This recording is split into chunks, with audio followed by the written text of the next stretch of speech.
Regardez ce chiffre du jour, comme chaque soir, 42%, car à l'échelle nationale, 42% des signalements pour occupation illégale de logement, c'est-à-dire les squats, sont enregistrés en Île-de-France, soit près d'un signalement sur deux. Ces chiffres proviennent du ministère du Logement. Donc la région est particulièrement concernée par ces signalements de squats. Première question, Jean-Baptiste Ayrault, qui sont ces squatteurs? Avez-vous un profil sociologique?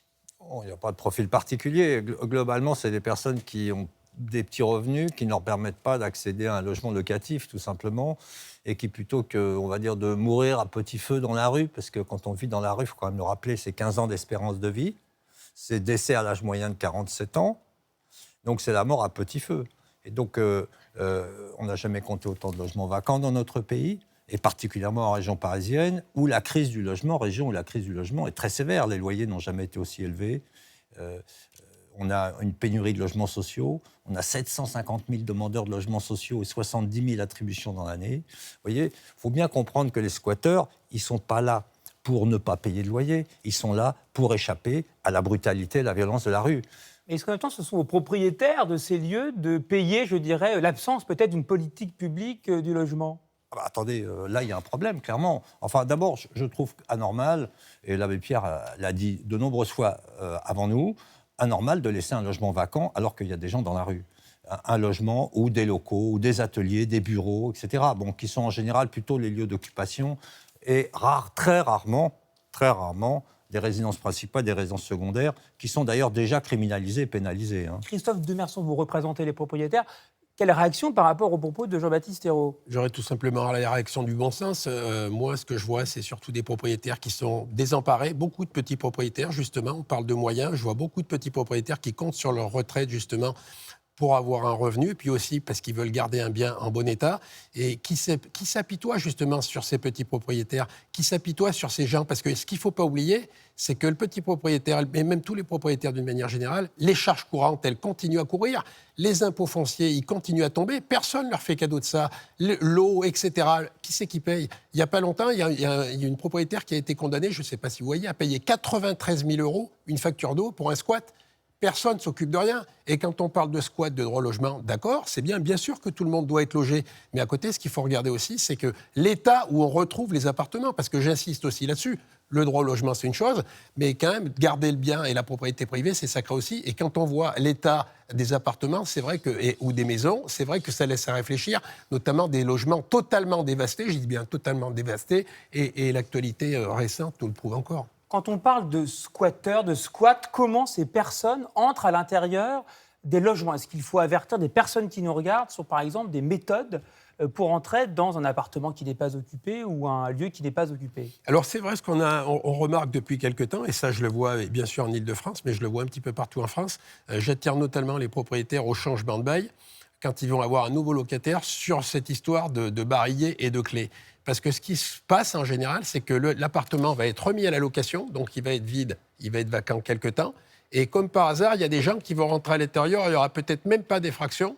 Les gens vont rentrer avec un double de clé, parce que ce double de clé aura été vendu. Donc moi, j'insiste pour conseiller les propriétaires. Nous, à l'UNPI, on les conseille sur ce point. Changez vos barillet, faites changer vos barillet pour sécuriser votre bien.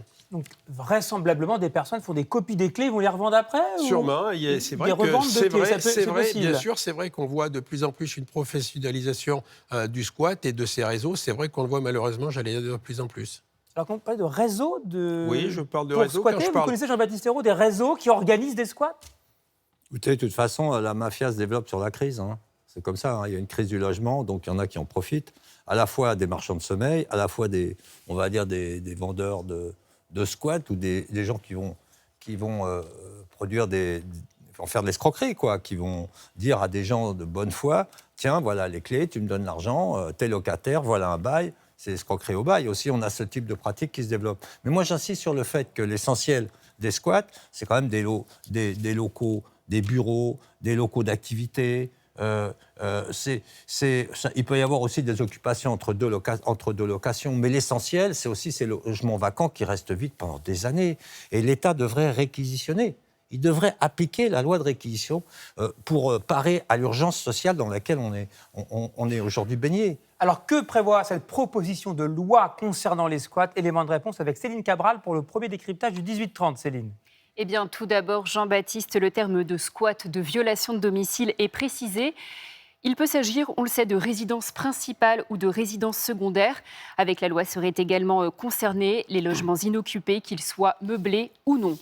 Autre nouveauté prévue avec cette loi, le propriétaire est libéré de l'obligation d'entretien des lieux quand son bien est occupé sans droit ni titre.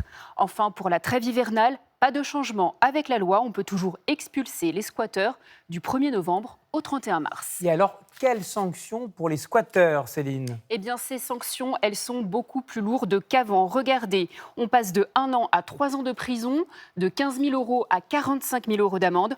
L'objectif, vous l'avez compris, c'est de récupérer son bien au plus vite et de lutter contre le sentiment d'injustice et d'impunité éprouvé par les propriétaires de logements squattés. Merci beaucoup, Céline Cabral, pour donc ces précisions. Injustice ressentie par les propriétaires. Où est l'injustice, Jean-Baptiste Ayrault, vous qui militez pour le droit au logement? Écoutez, il faut quand même préciser aussi que la criminalisation va viser les occupants de logements vacants, ce qui n'était pas le cas avant. Cette loi, elle criminalise l'occupation de logements vides, de locaux vides, et y compris des usines, des ateliers, etc. C'est le fait nouveau. Et par ailleurs, ce qui n'a pas été dit, cette loi, elle va aussi criminaliser les locataires qui se maintiennent dans le logement à l'issue d'un jugement d'expulsion. Locataires d'un local d'activité aussi, de bureaux, locataires artisans, etc. Parce que la rédaction est faite de telle sorte, dans ce texte de loi, que justement, ça va s'appliquer très, très largement. Et c'est excessivement dangereux. Là, on va aujourd'hui vers une rupture du contrat social et une mise à la rue massive, clairement, quoi. C'est ce qui va se passer, parce que les locataires, ils vont voir arriver un officier de police judiciaire qui va leur dire « écoutez, vous êtes convoqué au commissariat, vous vous maintenez dans le logement alors que votre bail a été résilié, vous partez, ou sinon, on vous embarque et vous passez en correctionnel. » Alors, vous voulez réagir? Oui, bien sûr. Alors nous, à l'UNPI, on se réjouit au contraire de cette proposition, parce que quand on parle, et Céline en parlait tout à l'heure, elle parlait de libérer le propriétaire de l'obligation d'entretien. Encore récemment, qu'est-ce qu'on a vu? On a vu un jugement de la Cour de cassation le 15 septembre. Et qu'est-ce qu'il disait? Ce jugement, il condamnait la propriétaire, parce qu'une locataire avait porté plainte contre elle, parce qu'il y a un garde-corps qui s'était cassé. Résultat, la propriétaire condamnée, je dis bien condamnée, 4 000 € de dommages-intérêts à l'occupante sans titre et 56 000 € à la CPAM. Donc ça, si vous voulez, c'est quand même compliqué. Quand vous parlez de l'occupant là, qui est tombé oui, de la fenêtre, c'est un locataire ou un squatteur? Il ne faut pas mélanger les deux dossiers. Non, mélange pas les deux, justement. C'est un locataire sans droit ni titre. Un locataire qui ne paye pas le loyer. Qui était l'objet d'un jugement d'expulsion. Exactement.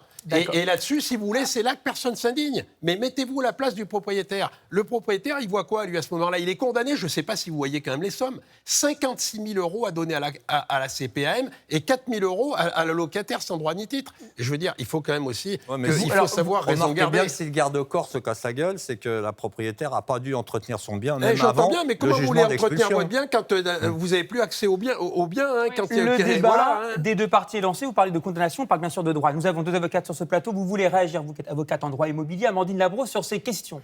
Oui, moi je voulais juste revenir sur la notion de droit au logement, qui est effectivement un droit fondamental et objectif, c'est un objectif à valeur constitutionnelle. On oppose souvent le droit au logement et le droit de propriété, mais le droit au logement, il ne faut pas oublier que c'est un droit qui est opposable à l'État et pas aux bailleurs privés. Et la difficulté aujourd'hui, c'est que si on a effectivement des squatteurs et des locataires qui ne payent plus leur loyer et qui se maintiennent des années et des années, le bailleur privé, si vous voulez, il supplée la carence de l'État et il devient justement le bailleur social dans les faits. Parce qu'on parle justement de personnes, de propriétaires qui ont des squatteurs. On va écouter tout un témoignage très intéressant d'une propriétaire qui a donc eu des squatteurs dans son domicile. Thierry Curté, Marie Bérurier. 6 ans que les locataires de Cécilia Blachasse ne payent plus leur loyer. 5 années de procédure infructueuse. Elle ne peut plus en assumer les conséquences financières.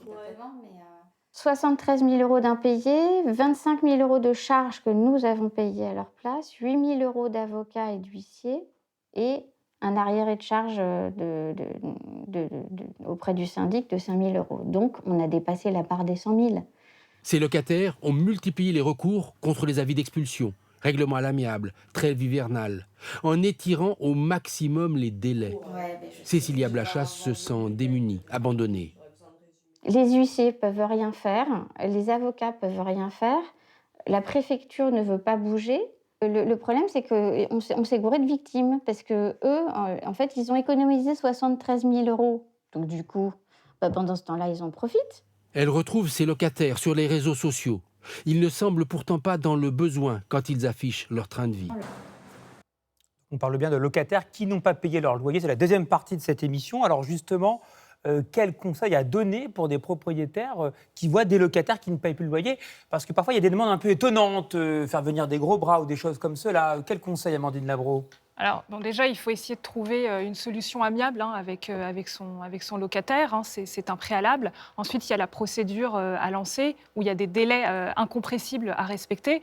Mais évidemment, en France, aucun propriétaire ne peut se faire justice à soi-même et en aucun cas, il ne peut changer les serrures, couper l'électricité ou je ne sais quoi, parce que justement, il encourt une peine de prison et une amende importante. Donc, il doit utiliser les voies de recours qui sont dans notre pays. Et pour vous, donc, propriétaire, vous défendez les propriétaires, une personne, comme on l'a vu, qui a des difficultés financières, il faut renégocier avec les banques le prêt parce qu'elle ne peut pas rembourser pour un petit propriétaire qui avait fait un investissement locatif. Quel conseil donner à un propriétaire qui est face à des locataires qui ne payent pas le loyer? Je reprendrai les conseils de Maître Labro. Je dirais surtout pas se faire justice à soi-même. Je dirais aussi également tout de suite aller porter plainte, faire constater l'occupation illicite par le maire ou par un officier de la police. Et puis après, je dirais aussi, effectivement, d'aller essayer de négocier avec ce locataire indélicat ou en difficulté.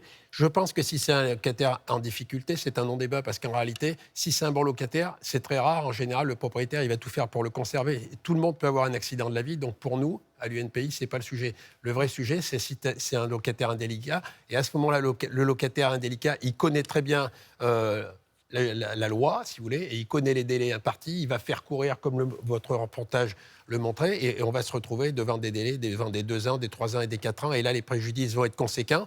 Et si c'est un multipropriétaire, ça va être encore pire, parce qu'en général, le mauvais locataire fait fuir le bon locataire. Donc, en réalité, le propriétaire va se trouver devant des préjudices encore plus importants. Et pourtant, parfois, des locataires se disent victimes de leur propriétaire. Exemple avec ce témoignage recueilli par Caroline Motte et Ziden Berkous. Ce durcissement angoisse certains locataires dans la précarité, comme cette femme. Après plusieurs conflits avec son propriétaire, elle a décidé en 2018 d'arrêter de payer son loyer. Ce logement qu'elle occupe avec ses 4 enfants est en mauvais état. Je l'ai ramené au tribunal parce que ce monsieur augmentait les charges, le loyer comme il le souhaitait. Dans l'attente d'un logement social, elle vit dans la peur d'être expulsée. Chaque matin, je me lève pour de bonne heure, tous les jours 5 h du matin pour aller travailler. Je serais toute seule, je serais sortie depuis longtemps de ce logement. Le problème, j'ai des enfants. Bien sûr, j'ai peur. Je vais faire quoi? Je suis toute seule sans famille. Prendre en compte la vulnérabilité sociale, voilà ce que réclame cette association. Pour elle, ce texte risque de criminaliser des familles, déjà dans le besoin. Maître Muriel Rueff, donc vous défendez des locataires. On a vu un exemple d'une personne qui se plaint de son propriétaire, qui augmente massivement les loyers, qui parfois aussi, pour d'autres cas, n'entretiennent pas le domicile. Quel conseil pour des locataires qui nous regardent et qui sont victimes, je dirais, de mauvais propriétaires, car ce sont des cas qui existent aussi? C'est de ne pas rester seul. Le premier conseil, c'est de se rapprocher d'une association, de faire visiter le logement, d'appeler parfois le service d'hygiène de la ville, de faire un constat relatif à l'indécence ou à l'insalubrité du logement, et de se rapprocher d'une association d'aide aux locataires pour pouvoir faire valoir ses droits. Alors maintenant, on se pose la question sur la proposition de loi concernant justement les locataires qui ne payent pas leur loyer. On va tout savoir avec Céline Cabral pour le deuxième décryptage du 18-30. Céline. Et oui, Jean-Baptiste, dans les contrats de bail, il suffit d'inclure de façon systématique, et c'est la nouveauté, une clause de résiliation de plein droit. Cette disposition est censée accélérer les délais d'expulsion. Pour vous donner une idée, aujourd'hui, les procédures peuvent durer jusqu'à 2 ans. Merci beaucoup, Céline Cabral, pour tous ces détails. Quand on parle d'expulsion, est-ce qu'il existe des normes internationales aussi qu'il faut regarder de très près ? Alors, des normes internationales, oui, il y a des conventions. L'une des conventions de New York prévoit notamment qu'il y ait toujours la personne expulsée, la personne qui est menacée d'expulsion, ait toujours la possibilité de recourir à un juge. Mais il y a aussi la Charte des droits sociaux européens, ratifiée en 1973, qui nous oblige à lutter contre le sans-abrisme, qui nous oblige à prendre en compte un certain nombre de situations de façon concrète et de ne pas dire, voilà, impayé égale expulsion. Non, il y a des obligations à réaliser des diagnostics sociaux, à faire un certain nombre de choses pour respecter cette obligation de lutter contre le sans-abrisme. Et pour vous, cette proposition de loi, côté expulsion, est-ce un danger justement pour les locataires les plus vulnérables ? Oui, c'est un vrai danger. C'est un vrai danger. Et on s'étonne en lisant cette loi de cette impression que cette loi est déconnectée de toutes les politiques de lutte contre l'exclusion, de toutes les politiques de lutte contre l'exclusion de manière générale, parce qu'on a cette impression que c'est déconnecté du reste. Notamment son volet pénal qui vise à pénaliser, à criminaliser des gens qui restent dans les lieux à l'issue du commandement de quitter les lieux, c'est-à-dire en bout de procédure, alors que jusqu'ici, on a une nécessité de faire coïncider un temps judiciaire avec un temps administratif, c'est-à-dire de faire en sorte, pour éviter les passages à la rue, que quand on n'a plus les moyens de payer son loyer pour une raison ou pour une autre, que le loyer est trop cher parce que les revenus ont baissé, accident de la vie, problème de santé, séparation de couple, etc., qui fait qu'il n'y a plus assez de moyens pour payer ce loyer. Le but du jeu est de faire quand même coïncider ce temps judiciaire avec le temps administratif pour retrouver un logement adéquat par rapport aux nouveaux revenus du foyer, et de faire coïncider les deux pour éviter le passage à la rue. La criminalisation, elle ne permet plus ça. C'est-à-dire, à partir du moment où il y a délivrance du commandement de quitter, il y a délit pénal et il y a une possibilité de garde à vue et de suite pénale. Vous voulez réagir, Jean-Baptiste Ayrault, sur la question des délais d'expulsion, qui pourraient donc, les délais pour ensuite expulser quelqu'un, se réduire avec cette proposition de loi ? Ça va liquider les politiques de prévention, je dis de manière un peu brutale, mais c'est clair que le juge n'aura plus la possibilité, d'ailleurs même d'examiner la possibilité de maintenir le locataire dans les lieux s'il résorbe la dette, c'est-à-dire de finir un échéancier. Ça va être. Il faudra que le locataire soit absolument présent à l'audience, alors qu'on sait que dans 60% des cas, ils ne le sont pas. Il faudra que le locataire ait payé un mois de loyer en entier avant l'audience, alors que, en gros, on va arriver à 15-20% des locataires qui pourront, et encore s'ils sont de bonne foi, parce que le juge pourra aussi vérifier si le locataire est de bonne foi, etc. Donc, si vous voulez, là, on va vers des expulsions à la chaîne, massives, des mises à la rue massives, et derrière, avec une pression très forte sur si tu restes dans le logement, tu vas en prison. Et cette loi, elle a une cruauté, pour nous, inacceptable. Amandine Labro, donc avocate en droit immobilier, vous voulez également apporter une précision ? Oui, moi je suis beaucoup plus réservée parce qu'aujourd'hui les délais d'audiencement sont tellement longs que c'est vraiment le parcours du combattant aujourd'hui pour expulser un locataire. On a des délais incompressibles, on a des délais d'ordre public auxquels on ne peut pas déroger. Si vous voulez, aujourd'hui une procédure d'expulsion, c'est de 24 mois à 36 mois. Là, ils ont allégé certaines garanties procédurales. Entre la date de délivrance du commandement et la première date d'audience, on était à 16 semaines. Là, on passe à 10 semaines. Mais une fois qu'on a une décision d'expulsion, il faut savoir qu'il y a un commandement de quitter les lieux qui ouvre un délai de 2 mois. Et si le locataire qui est déchu de son titre d'occupation ne veut pas quitter les lieux, il faut requérir le concours de la force publique. Et dans les faits, nous avons beaucoup de difficultés à l'obtenir. Merci beaucoup Amandine Labro, avocate en droit immobilier. Merci à vous, Muriel Rueff, avocate, et vous défendez des locataires et des associations de défense pour le droit au logement. Merci aussi à vous, Christophe Demerson, président de l'Union nationale des propriétaires immobiliers, et à vous aussi, Jean-Baptiste Ayrault, porte-parole de l'association droit au logement. Est-ce que vous avez organisé des manifestations contre cette proposition de loi qui est toujours en débat au Parlement ? Précisément, le jeudi prochain, on fait un rassemblement, une réunion publique pour informer des risques de cette loi pour les ménages les plus fragiles. Et on manifeste le 28 janvier dans les rues en France, dans différentes villes. La lutte continue dans les rues vraisemblablement et bien sûr le débat au Parlement sur cette proposition de loi.